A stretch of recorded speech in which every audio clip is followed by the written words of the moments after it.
Hi hello ವೀಕ್ಷಕರೇ, welcome to simple Bhagya kitchen. ಇವತ್ತು ನಾನು ಮನೆಯಲ್ಲೇ ಇರುವಂಥ ಸಾಮಗ್ರಿಗಳನ್ನು ಬಳಸ್ಕೊಂಡು ಪನ್ನೀರ್ ಮಾತ್ರ ಹೊರಗಡೆಯಿಂದ ತರಿಸಿ ಪನ್ನೀರ್ ರೋಲ್ ಹೇಗೆ ಮಾಡೋದಂತ ತೋರಿಸ್ತೀನಿ. ತುಂಬ ಸೂಪರ್ ಆಗಿರುತ್ತೆ, ಅಷ್ಟೇ ಈಸಿಯಾಗಿರುತ್ತೆ. ಆ ರೀತಿಯಾದಂಥ ಪನ್ನೀರ್ ರೋಲ್ ಹೇಗೆ ಮಾಡೋದಂತ ತೋರಿಸ್ತೀನಿ, ನೋಡೋಣ ಬನ್ನಿ. ಈಗ ನೋಡಿ, ಒಂದು ಪಾತ್ರೆ ನಾನು ಮೈದಾ ಹಿಟ್ಟು ಹಾಕ್ತಾಯಿದ್ದೀನಿ. ಒಂದು ಬೌಲ್ ಆಗೋಷ್ಟು ಮೈದಾ ಹಿಟ್ಟು. ಈ ಬೌಲಲ್ಲಿ ನಾನು ಸ್ವಲ್ಪ ಜಾಸ್ತಿ ಮಾಡ್ತಾಯಿದ್ದೀನಿ. ನಾನು 10ರಿಂದ 11 ಜನಕ್ಕೆ ಇವತ್ತು ಪನ್ನೀರ್ ರೋಲ್ ಮಾಡ್ತಿದ್ದೀನಿ. ಹಂಗಾಗಿ ಒಂದು ಬೌಲು ಮೈದಾ ಹಿಟ್ಟು ಹಾಕ್ತಾಯಿದ್ದೀನಿ. ಹಾಗೆಯೇ ಒಂದು ಬೌಲ್ ಗೋಧಿ ಹಿಟ್ಟು ಹಾಕ್ಕೊಂಡು ಬರೋಣ. ಮೈದಾ ಹಿಟ್ಟಿನ ಜೊತೆನೇ ಗೋಧಿ ಹಿಟ್ಟು ಹಾಕ್ತಾಯಿದ್ದೀನಿ. ನೋಡಿ, ನೀವು ಬರೀ ಮೈದಾ ಹಿಟ್ಟಲ್ಲೇ ಮಾಡ್ಕೋಬೋದು, ಇಲ್ಲ ಬರೀ ಗೋಧಿ ಹಿಟ್ಟಲ್ಲೇ ಮಾಡ್ಕೋಬೋದು. ಎರಡು ಹಾಕಿದರೆ ಚೆನ್ನಾಗಿರುತ್ತೆ. ಎರಡು ಹಾಕಿದ್ದೀನಿ ನಾನು. ಸ್ವಲ್ಪ ಜಾಸ್ತಿನೇ ಮಾಡೋದ್ರಿಂದ ಎರಡು ಹಾಕಿದ್ದೀನಿ. ಇದ್ರ ಜೊತೆ ನಾನು ರುಚಿಗೆ ಎಷ್ಟು ಬೇಕೋ ಅಷ್ಟು ಉಪ್ಪು ಹಾಕೋಣ. ಚಪಾತಿ ಹಿಟ್ಟಿಗೆ ಉಪ್ಪು ಕಲಿಸ್ತೀವಲ್ಲ ಅಷ್ಟು ಉಪ್ಪು ಹಾಕೋಣ. ಜಾಸ್ತಿ ಹಾಕೋದು ಬೇಡ, ಸ್ವಲ್ಪ ಹಾಕಿದ್ರೆ ಸಾಕಾಗುತ್ತೆ. ಹಾಗೆ ಅದಕ್ಕೆ ಎಣ್ಣೆ ಅಥವಾ ತುಪ್ಪನ ಬಿಸಿ ಮಾಡಿ ಹಾಕ್ಕೊಳ್ಳಿ. ಇವತ್ತು ನಾನು ತುಪ್ಪನ ಬಿಸಿ ಮಾಡಿ ಹಾಕ್ಕೊಳ್ತಾ ಇದ್ದೀನಿ. ಬೇಕಾದ್ರೆ ಎಣ್ಣೆ ಇದ್ದರೆ ಎಣ್ಣೆನೇ ಬಿಸಿ ಮಾಡಿ ಹಾಕ್ಕೊಳ್ಳಿ, ಇಲ್ಲ ತುಪ್ಪ ಇದ್ದರೆ ತುಪ್ಪನೇ ಬಿಸಿ ಮಾಡಿ ಹಾಕ್ಕೊಳ್ಳಿ. ಇದೊಂದ್ಸರಿ ಕೈಯಾಗಿ ಚೆನ್ನಾಗಿ ಮಿಕ್ಸ್ ಮಾಡೋಣ. ಉಪ್ಪು ಮತ್ತು ತುಪ್ಪ ಹಾಕಿದ್ಮೇಲೆ ಎಲ್ಲನ ಹಿಟ್ಟು ಒಂದ್ಸಲಿ ನೀರು ಹಾಕ್ದಲೇ ನೀಟಾಗಿ ಒಂದ್ಸರಿ ಎಲ್ಲ ಮಿಕ್ಸ್ ಮಾಡೋಣ. ನೀವೇನೋ ಮನೆ ಕಮ್ಮಿ ಜನ 4ರಿಂದ 5 ಜನ ಇದ್ದರೆ ಚಿಕ್ಕ ಬೌಲ್ ಇದೆಯಲ್ಲ, ಅದರಲ್ಲಿ ಒಂದೊಂದು ಬೌಲ್ ಅಳತೆ ಮಾಡ್ಕೊಂಡು ಹಾಕೊಳ್ಳಿ. ಇವತ್ತೊಂದು ಸ್ವಲ್ಪ ಜಾಸ್ತಿ ಜನ ಇರೋದಕ್ಕೆ ಜಾಸ್ತಿನೇ ಹಾಕ್ತಾಯಿದ್ದೀನಿ. ಕ್ವಾಂಟಿಟಿ ನಿಮ್ಗೆ ಎಷ್ಟು ಬೇಕೋ, ಮನೇಲಿ ಎಷ್ಟು ಜನ ಇರ್ತೀರೋ ಅದ್ರ ಮೇಲೆ ನೋಡ್ಕೊಂಡು ನೀವು ಯಾವಾಗ ಚಪಾತಿ ಮಾಡ್ತೀರಲ್ಲ ಅದು ಅಷ್ಟನ್ನೇ ಸ್ವಲ್ಪ ಜಾಸ್ತಿ ತಗೊಳ್ಳಿ. ಯಾಕಂದರೆ ಸ್ವಲ್ಪ ದಪ್ಪ ಬಸಿಬೇಕು, ಹಾಗಾಗಿ ಅದಕ್ಕೊಂಚೂರು ಜಾಸ್ತಿ ತಗೊಂಡ್ರೆ ಸಾಕಾಗುತ್ತೆ. ನೋಡಿ, ಎಲ್ಲ ನೀಟಾಗಿ ಮಿಕ್ಸ್ ಮಾಡಿದ್ದೀನಿ. ಈಗ ನಾನು ಸ್ವಲ್ಪನೇ ನೀರು ಹಾಕ್ಕೊಂಡು, ಚಪಾತಿ ಹಿಟ್ಟಿಗಿಂತ ಸ್ವಲ್ಪ ತೆಳ್ಳಗೆ ಸಾಫ್ಟಾಗಿ ಬರಬೇಕು. ಹಂಗಾಗಿ ನೋಡಿ, ಸ್ವಲ್ಪ ನೀರು ಹಾಕ್ಕೊಂಡು ಕಲಿಸ್ಕೊಂಡು ಬರೋಣ. ಕಲಸಿದ್ದೆಲ್ಲ ರೆಡಿಯಾಗಿದೆ. ಇದಕ್ಕೆ ಒಂದು 4 ಸ್ಪೂನು ಎಣ್ಣೆ ಹಾಕ್ತಿದ್ದೀನಿ. ಚಿಕ್ಕ ಸ್ಪೂನಲ್ಲಿ ಒಂದು 4 ಸ್ಪೂನ್ ಅಷ್ಟು ಎಣ್ಣೆ ಹಾಕಿ ಮತ್ತೊಂದು ಸರಿ ಎಲ್ಲನ ಕಲಿಸ್ಕೊಳ್ಳೋಣ. ಇಷ್ಟಕ್ಕೆ ನೋಡಿ, ಕಲಸಿದ್ದೆಲ್ಲ ರೆಡಿಯಾಗಿದೆ. ಇದನ್ನು ನಾವು ಸ್ಟೆಪ್ಪಿಂಗ್ ರೆಡಿ ಮಾಡೋ ಅಷ್ಟೊತ್ತಿಗೆ ನೆನ್ಕೊಳ್ಳಿ. ಒಂದು ಅರ್ಧ ಗಂಟೆ ಅಷ್ಟು ನೆನ್ಕೊಳಕ್ಕೆ ಬಿಡೋಣ. ಟೈಮ್ ಇದ್ದರೆ ಒಂದು ಅರ್ಧ ಗಂಟೆ ಬಿಡಿ, ಟೈಮ್ ಇಲ್ಲೇನೋ ಒಂದು 10 ನಿಮಿಷ ಆದರೆ ಸಾಕಾಗುತ್ತೆ. ಇದನ್ನ ಇವಾಗ ನೆನೆಯಕ್ಬಿಟ್ಟು ನಾವು ಸ್ಟೆಪ್ಪಿಂಗ್ ರೆಡಿ ಮಾಡ್ಕೊಳ್ಳೋಣ. ನೋಡಿ, ಸ್ಟವ್ ಮೇಲೆ ಒಂದು ಬಾಣಲೆ ಇಟ್ಟಿದ್ದೀನಿ. ಬಾಣಲೆ ಬಿಸಿಯಾಗಿದೆ, ಎಣ್ಣೆ ಹಾಕ್ತಾಯಿದ್ದೀನಿ. ನೀವು ಎಣ್ಣೆ ಅದು ಹಾಕ್ಕೊಳ್ಳಿ, ಬೆಣ್ಣೆ ಅದು ಹಾಕ್ಕೊಳ್ಳಿ, ಇಲ್ಲ ತುಪ್ಪನಾದ್ರು ಹಾಕ್ಕೊಳ್ಳಿ, ನಿಮ್ಗೆ ಯಾವ್ದು ಇರುತ್ತೆ ಅದನ್ನು ಹಾಕ್ಕೊಳ್ಳಿ. ಅಂತ ಎಣ್ಣೆನೇ ಹಾಕಿ ತೋರಿಸ್ತಿದ್ದೀನಿ. ಎಣ್ಣೆ ಬಿಸಿಯಾಗಲಿ. ಎಣ್ಣೆ ಬಿಸಿಯಾಗಿದೆ. ನಾನೊಂದು ಅರ್ಧ kg ಈರುಳ್ಳಿನ ಸಣ್ಣದಾಗಿ ಹಚ್ಚಿಟ್ಕೊಂಡಿದ್ದೀನಿ. ಆ ಈರುಳ್ಳಿ ಹಾಕ್ತಿದ್ದೀನಿ. ಯಾಕಂದರೆ ಸ್ವಲ್ಪ ಜಾಸ್ತಿ ಮಾಡೋದ್ರಿಂದ ನಾನು ಜಾಸ್ತಿನೇ ಹಚ್ಚಿಟ್ಕೊಂಡಿದ್ದೀನಿ. ನೀವೇನೋ ಕಮ್ಮಿ ಮಾಡೋದಂದರೆ ಕಮ್ಮಿನೇ ಹಚ್ಕೊಳ್ಳಿ. ಎಣ್ಣೆಗೆ ಚೆನ್ನಾಗಿ ಫ್ರೈ ಆಗಿ ಈರುಳ್ಳಿ ಒಂದು ಅರ್ಧ ಭಾಗದಷ್ಟು ಈರುಳ್ಳಿ ಫ್ರೈ ಆಗಿ, ಜಾಸ್ತಿ ಪೂರ್ತಿ ಕಲರ್ ಚೇಂಜ್ ಆಗೋದ್ಬೇಡ, ಸ್ವಲ್ಪ ಕಲರ್ ಚೇಂಜ್ ಆದರೆ ಸಾಕಾಗುತ್ತೆ. ಸ್ವಲ್ಪ ಈರುಳ್ಳಿ ಎಲ್ಲ ಕಲರ್ ನೋಡಿ ಚೇಂಜ್ ಆಗಿದೆ. ಈಗ ನಾನು ಒಂದು ಸ್ಪೂನಷ್ಟು ಶುಂಠಿ ಬೆಳ್ಳುಳ್ಳಿ ಪೇಸ್ಟ್ ಹಾಕ್ತಾಯಿದ್ದೀನಿ. ಇದು ಅಷ್ಟೇ ಒಂದು 2 ಸೆಕೆಂಡ್ ನಾವು ಫ್ರೈ ಮಾಡ್ಕೊಳ್ಳೋಣ. ಇದರಲ್ಲಿರುವಂಥ ಹಸಿ ವಾಸನೆ ಎಲ್ಲ ಹೋಗೋವರೆಗೂ ಫ್ರೈ ಮಾಡಿಕೊಂಡ್ರೆ ಸಾಕಾಗುತ್ತೆ. ಹಸಿ ವಾಸನೆ ಎಲ್ಲ ಹೋಗಿದಾಗಿದೆ.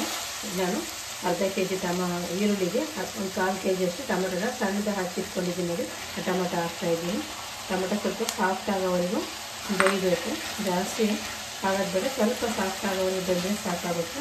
ಅದು ಒಂದು 2 ನಿಮಿಷ ಹಾಗೆ ಬೇಯಿಸೋಣ. 2 ನಿಮಿಷ ಆಗಿದೆ. ಟೊಮೆಟೊನ ಸ್ವಲ್ಪ ಬೆಂದಿದೆ. ಈಗ ನಾನು ಕ್ಯಾಬೇಜ್ ಹಾಕ್ತಿದ್ದೀನಿ. ಸಣ್ಣದಾಗಿ ಹಚ್ಕೊಂಡ್ಮೇಲೆ ಕ್ಯಾಬೇಜ್ ಹಾಕ್ತೀನಿ. ನೀವು ಕ್ಯಾಬೇಜ್ ಬದಲಾಗಿ ಕ್ಯಾಪ್ಸಿಕಮ್ ಆದರೂ ಹಾಕ್ಕೊಳ್ಳಿ, ಇಲ್ಲ ಯಾವುದೋ ತರಕಾರಿ ಬೇಕಂದರೆ ತರಕಾರಿನ ಹಾಕ್ಕೊಳ್ಳಿ. ಇವತ್ತು ನನ್ನ ಮನೇಲಿ ಕ್ಯಾಬೇಜ್ ಇತ್ತು, ಹಂಗಾಗಿ ಕ್ಯಾಬೇಜ್ ಹಾಕಿ ತೋರಿಸ್ತಾ ಇದ್ದೀನಿ. ನಿಮ್ಗೆ ಯಾವ್ದು ಇಷ್ಟ ಆಗುತ್ತೋ ಅದನ್ನು ಹಾಕ್ಕೊಂಡು ಮಾಡ್ಕೋಬೋದು. ಇವತ್ತು ಕ್ಯಾಬೇಜ್ ಹಾಕಿದ್ರೆ ತುಂಬ ಚೆನ್ನಾಗಿರುತ್ತೆ, ಹಾಗಾಗಿ ನಾನು ಕ್ಯಾಬೇಜ್ ಹಾಕ್ತಿದ್ದೀನಿ. ಇದ್ರ ಜೊತೆ ಇವಾಗ ರುಚಿ ತಕ್ಕಷ್ಟು ಉಪ್ಪು ಹಾಕೋಣ. ನಾವು ಎಷ್ಟು ಮಾಡ್ತೀವೋ ಅದನ್ನು ನೋಡ್ಕೊಂಡು ಉಪ್ಪು ಹಾಕ್ಕೋಬೇಕು.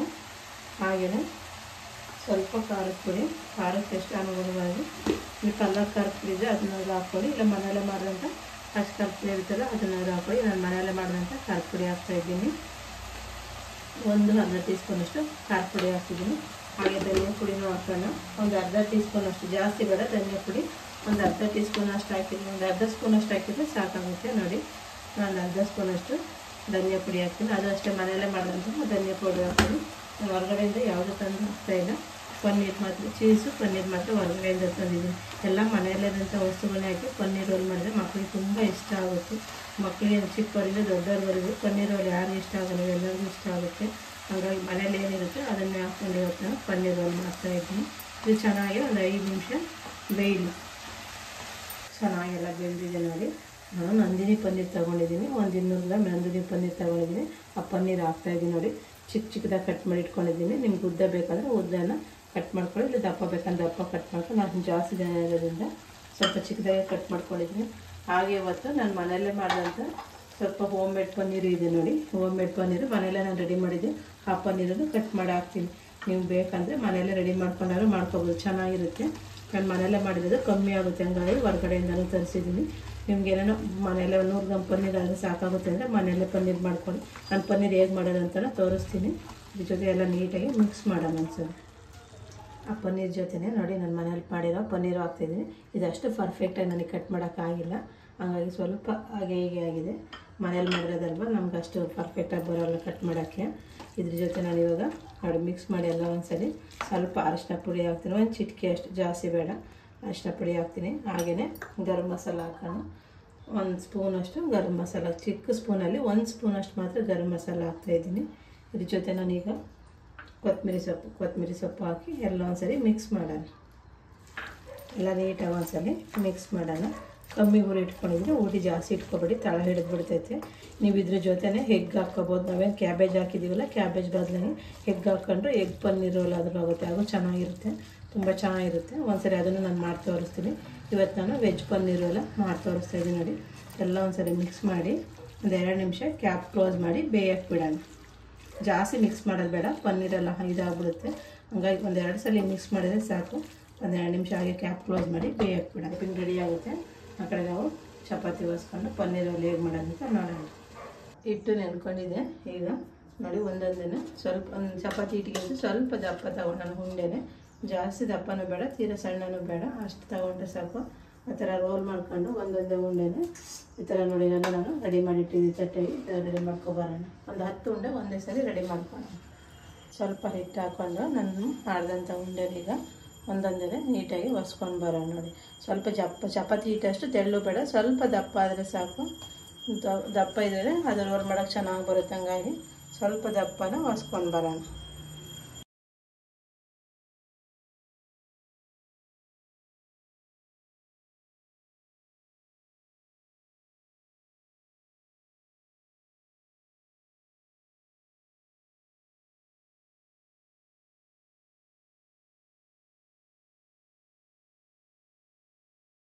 ಇಷ್ಟು ಅರ್ವ ವಸ್ತ್ರ ಸಾಕಾಗುತ್ತೆ ನೋಡಿ. ವಸ್ತ್ರದೆಲ್ಲ ರೆಡಿಯಾಗಿದೆ.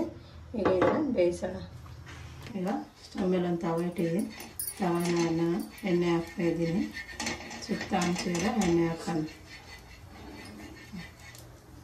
ತವನು ಬಿಸಿಯಾಗಿದೆ ನೋಡಿ. ಚಪಾತಿನ ಹಾಕ್ತಾಯಿದ್ದೀನಿ ನಾನು. ಇದು ಅಷ್ಟೇ ಮೇಲೆ ಲೈಟಾಗಿ ಎಣ್ಣೆ ಹಾಕೋದು, ಜಾಸ್ತಿ ಹಾಕೋದು ಬೇಡ. ಹಾಗೆ ಮಾಡಿದ್ರೂ ಆಗುತ್ತೆ, ಇಲ್ಲ ಸ್ವಲ್ಪ ಎಣ್ಣೆ ಹಾಕಿದ್ರೆ ಚೆನ್ನಾಗಿರುತ್ತೆ. ನಾನಿವಾಗ ಸ್ವಲ್ಪ ಎಣ್ಣೆ ಹಾಕ್ತಾಯಿದ್ದೀನಿ. 2 ಸೈಡನ್ನು ಚೆನ್ನಾಗಿ ಬೇಯಿಸ್ಕೊಳ್ಳೋಣ. 2 ಸೈಡು ನೋಡಿ ಚೆನ್ನಾಗಿ ಬೇಯಿದೆ. ಈಗ ನಾನು ಇದಕ್ಕೆ ಸ್ಟೆಪ್ಪಿಂಗ್ ಹಾಕ್ತೀನಿ. ನಾನು ನೋಡಿ ತಣ್ಣಗೆ ಹಾಕ್ಬಿಟ್ಟಿದ್ದೇನೆ. ತಗೊಂಡು ನಮಗೆ ಎಷ್ಟು ಬೇಕೋ ಅಷ್ಟು, ಈ ಸೈಡ್ ಬೇಕಾದ್ರೆ ಈ ಸೈಡ್ ಹಾಕೊಂಡು, ಇಲ್ಲಿ ಈ ಥರ ಹಾಕೊಂಡಿದ್ರೆ ನೀವು ಈ ಥರ ನಿಮ್ಗೆ ಯಾವ ರೀತಿ ಈಸಿ ಆಗುತ್ತೆ ಆ ರೀತಿ ನೀವು ಸ್ಟೆಪ್ಪಿಂಗ್ ಹಾಕ್ಕೊಳ್ಳಿ. ತುಂಬ ಚೆನ್ನಾಗಿರುತ್ತೆ. ಹೊರಗಡೆ ಹೋಗಿ ಅಷ್ಟು ದುಡ್ಡು ಕೊಟ್ಟು ಹೊರಗಡೆ ತಿನ್ನೋದಕ್ಕಿಂತ ಈ ಥರ ಮನೆಯಲ್ಲೇ ಸಿಂಪಲ್ಲಾಗಿ ಈ ಥರ ಪನ್ನೀರ್ ರೋಲ್ ಮಾಡ್ಕೊಂಡು ತಿಂತಾಯಿದ್ರೆ ತುಂಬ ಚೆನ್ನಾಗಿರ್ತದೆ ನೋಡಿ. ಈ ಸ್ಟೆಪ್ಪಿಂಗೆಲ್ಲ ಹಾಕೋದಾಗಿದೆ. ಈಗ ನಾನು ಚಿಕ್ಕದಿರಲಿಲ್ಲ, ನನಗೆ ಚೀಸ್ ತೊಗೊಂಡಿದ್ದೀನಿ ನೋಡಿ. ಚೀಸ್ನ ತುರಿದ್ಬಿಟ್ಟು ಹಾಕೋಣ. ಚಿಕ್ಕದು ತುರಿಯೋದಿರಲಿಲ್ಲ, ಹಂಗಾಗಿ ಇನ್ನೊಂದು ದೊಡ್ಡದ್ರಲ್ಲೇ ತುರಿದ್ಬಿಟ್ಟು ಹಾಕ್ತಾಯಿದ್ದೀನಿ. ತುಂಬ ಚೆನ್ನಾಗಿರುತ್ತೆ. ನೀವು ಸಣ್ಣದಾಗಿ ರೆಚ್ಚರು ಹಾಕ್ಕೊಳ್ಳಿ. ಚಿಕ್ಕದೇನಿದ್ರೆ ಆ ಥರ ತುರಿಯೋದಿದ್ರೆ ಆ ಥರ ತುರಿದಾದ್ರು ಹಾಕ್ಕೊಳ್ಳಿ. ಹೀಗೇ ಎಲ್ಲ ಕಡೆಯೂ ನಾನು ಚೀಸ್ ಹಾಕ್ಕೊಂಡು ಬರ್ತೀನಿ. ಚೀಸ್ ಇದ್ದರೆ ಹಾಕ್ಕೊಳ್ಳಿ, ಇಲ್ಲ ಅಂದರೆ ಇದೇ ಥರ ರೋಲ್ ಮಾಡಿದ್ರೆ ಸಾಕಾಗುತ್ತೆ. ಚೀಸ್ ಹಾಕಿದ್ಮೇಲೆ 1-2 ಸೆಕೆಂಡು ಹಾಗೆ ಕ್ಲೋಸ್ ಮಾಡೋಣ. ಚೀಸ್ ಎಲ್ಲ ಕರಗಲಿ, ಮೆಲ್ಟ್ ಆದರೆ ಚೆನ್ನಾಗಿರುತ್ತೆ. ಹಾಗಾಗಿ 1-2 ಸೆಕೆಂಡ್, ಜಾಸ್ತಿ ಬೇಡ, 1-2 ಸೆಕೆಂಡ್ ಆದರೆ ಸಾಕಾಗುತ್ತೆ. ಚೀಸ್ ನೋಡಿ ತುರಿದ್ಬಿಟ್ಟು ಸಣ್ಣದಾಗಿ ಚೀಸ್ ತುರಿದ್ಬಿಟ್ಟು ಹಾಕಿದ್ದೀನಿ. ಇದ್ರ ಮೇಲೆ ನಾನು ಒಂದು ಹಸಿ ಈರುಳ್ಳಿನ ಸಣ್ಣದಾಗಿ ಉದ್ದಕ್ಕೆ ಹಚ್ಕೊಂಡಿದ್ದೆ, ಹಸಿ ಈರುಳ್ಳಿ ಹಾಕ್ತೀನಿ. ಇದ್ರ ಮೇಲೆ ಸ್ವಲ್ಪ ಟೊಮೆಟೊ ಕೆಚಪ್ ಹಾಕ್ತಾಯಿದ್ದೀನಿ. ಉರಿ ಕಮ್ಮಿಯೇ ಮಾಡ್ಕೊಳ್ಳಿ, ಉರಿ ಜಾಸ್ತಿ ಮಾಡ್ಕೋಬೇಡಿ. ಉರಿ ಜಾಸ್ತಿ ಮಾಡಿಕೊಂಡ್ರೆ ಚಪಾತಿ ಗಟ್ಟಿ ಆಗಿಬಿಡುತ್ತೆ. ಹಂಗಾಗಿ ಉರಿ ಕಮ್ಮಿ ಉರಿಯಲ್ಲಿ, ತೀರಾ ಕಮ್ಮಿ ಉರಿಯಲ್ಲೇ, ಲೋ ಫ್ಲೇಮ್ ಅಂತೀವಲ್ಲ ಅದರಲ್ಲಿ ಇಟ್ಕೊಂಡು ಮಾಡ್ಕೋಬೇಕು. ಟೊಮೆಟೊ ಕೆಚಪ್ ಜೊತೆನೇ ನಾನು ಮಯೋನೀಸ್ ಹಾಕ್ತಾಯಿದ್ದೀನಿ. ನಾನು ವೀಬಾ ಮಯೋನೀಸ್ ಯೂಸ್ ಮಾಡ್ತಾಯಿದ್ದೀನಿ. ನಿಮ್ಗೆ ಯಾವ್ದು ಸಿಗುತ್ತೋ ಅದು ಮಯೋನೀಸ್ ಯೂಸ್ ಮಾಡ್ಕೊಳ್ಳಿ. ನನಗೆ ವೀಬಾ ಮಯೋನೀಸೇ ಸಿಕ್ಕಿತ್ತು, ಹಂಗಾಗಿ ನಾನು ವೀಬಾ ಮಯೋನೀಸೇ ಯೂಸ್ ಮಾಡ್ತಾಯಿದ್ದೀನಿ. ಮಯೋನೀಸು ಅಷ್ಟೇ ಏಕನ ಸ್ವಲ್ಪ ಜಾಸ್ತಿ ಹಾಕೋದು ಬೇಡ, ಸ್ವಲ್ಪ ಹಾಕ್ಕೊಂಡು ಬಂದರೆ ಸಾಕಾಗುತ್ತೆ. ಅದು ತಿಂತಾಯಿದ್ರೆ ಎಷ್ಟು ಚೆನ್ನಾಗಿರುತ್ತೆ ಗೊತ್ತಾ. ಹೊರಗಡೆ ಹೋಗಿ ಅಷ್ಟು ದುಡ್ಡು ಕೊಟ್ಟು ಹೊರಗಡೆ ತಿನ್ನೋದಕ್ಕಿಂತ ಈ ಥರ ಮನೆಯಲ್ಲೇ ಪನ್ನೀರ್ ರೋಲ್ ಮಾಡಿಕೊಟ್ರೆ ಮಕ್ಕಳು ಇಷ್ಟಪಟ್ಟು ತಿಂತಾರೆ, ಹಾಗೆ ದೊಡ್ಡವರು ಇಷ್ಟಪಟ್ಟು ತಿಂತಾರೆ. ಇದನ್ನೀಗ ನಾನು ಕೆಳಗಡೆ ತಗೊತಿದ್ದೀನಿ. ನಾನು ರೌಂಡ್ ಮಾಡೋಕ್ಕೋಸ್ಕರ ಅಲ್ಲೇ ಮಾಡಿದರೆ ಅಲ್ಲಿ ಬಿಸಿ ಇರುತ್ತಲ್ಲ ಆಗೋದಿಲ್ಲ. ಹಾಗಾಗಿ ನಾನು ಒಂದು ಪ್ಲೇಟ್ಗೆ ಸರ್ವ್ ಮಾಡ್ಕೊತಾ ಇದ್ದೀನಿ. ಇದು ನಾನು ರೋಲ್ ಮಾಡ್ಕೊಂಡು ಬರ್ತೀನಿ. ನೋಡಿ ಎಷ್ಟು ಚೆನ್ನಾಗಿ, ಎಷ್ಟು ಸಾಫ್ಟಾಗಿದೆ, ಎಷ್ಟು ಚೆನ್ನಾಗಿ ರೋಲ್ ಆಗ್ತಿದೆ ಅಂತ. ಇದು ಸೇಮ್ ನಾನು ಹೋಟೆಲ್ ಸ್ಟೈಲಲ್ಲಿ ಯಾವ ರೀತಿ ರೆಸ್ಟೋರೆಂಟ್ ಸ್ಟೈಲಲ್ಲಿ ರೋಲ್ ಮಾಡ್ತಾರೆ ಅದೇ ರೀತಿ ಇವತ್ತು ನಾನು ರೋಲ್ ಮಾಡಿ ತೋರಿಸ್ತಾ ಇದ್ದೀನಿ. ಮಕ್ಕಳಿಗಂತೂ ತುಂಬ ಇಷ್ಟಪಡುವಂಥ ರೋಲ್ ಇದು. ಈಗ ಇದನ್ನು ಒಂದೊಂದೇ ಒಂದು 4 ನಾನು ರೋಲು ರೆಡಿ ಮಾಡಿ ತೋರಿಸ್ತೀನಿ ನಿಮಗೆ. ನೋಡಿರಲ್ಲ ವೀಕ್ಷಕರೇ, ನಾನು ಯಾವ ರೀತಿ ಈಸಿಯಾಗಿ ಸಿಂಪಲಾಗಿ ಪನ್ನೀರ್ ರೋಲ್ ಮಾಡಿದೆ ಅಂತ. ನಿಮಗೂ ಇಷ್ಟ ಆಯಿತು ಅಂದ್ಕೊಳ್ತೀನಿ. ನಿಮಗೂ ಇಷ್ಟ ಆದರೆ ಲೈಕ್ ಮಾಡಿ, ಶೇರ್ ಮಾಡಿ, ಹಾಗೆ ಕಮೆಂಟ್ ಮಾಡಿ, ನಮ್ಮ ಚಾನಲ್ನ ಸಬ್ಸ್ಕ್ರೈಬ್ ಮಾಡಿ, ಪಕ್ಕದಲ್ಲಿರುವ ಬೆಲ್ ಐಕನ್ ಬಟನ್ನ ಕ್ಲಿಕ್ ಮಾಡಿ ಹಾಲ್ ಅಂತ ಸೆಲೆಕ್ಟ್ ಮಾಡಿ ನೋಟಿಫಿಕೇಷನ್ ಬರುತ್ತೆ. ನಾವು ಹಾಕೋಂಥ ಹೊಸ ಹೊಸ ವೀಡಿಯೋಗಳನ್ನು ಬೇಗನೆ ನೋಡ್ಬೋದು ನೀವು. ನೆಕ್ಸ್ಟ್ ವೀಡಿಯೋದಲ್ಲಿ ಸಿಗೋಣ.